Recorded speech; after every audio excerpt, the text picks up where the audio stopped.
Hai guys, ketemu lagi di Daily Mini Vlog anak ke-6 dari 9 bersaudara. Ikutin kegiatan aku hari ini. Hari ini aku ngawalnya dengan senam karena ini hari Sabtu ya bestie. Hari Sabtu jadwal aku senam di RSOP Ciamis dan dress code-nya hari ini warna hijau. Oke, hari ini wow semangat banget. Senamnya kurang lebih 1 jam saja, dan ini tiba-tiba sudah selesai saja senamnya setelah foto-foto langsung pada botram.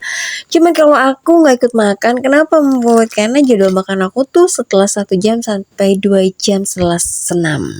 Oke, ini aku ada arah pulang, nebeng sama instruktur. Oke, sedikit ngerepotin, maaf ya Tenuy. Tiba-tiba udah sore aja, sorenya aku ngantri aja di tukang sayur belanja belenjong tentunya. Ya sudah segitu dulu vlognya. Thank you for watching. See you next vlog. Ya dadah. Bye bye.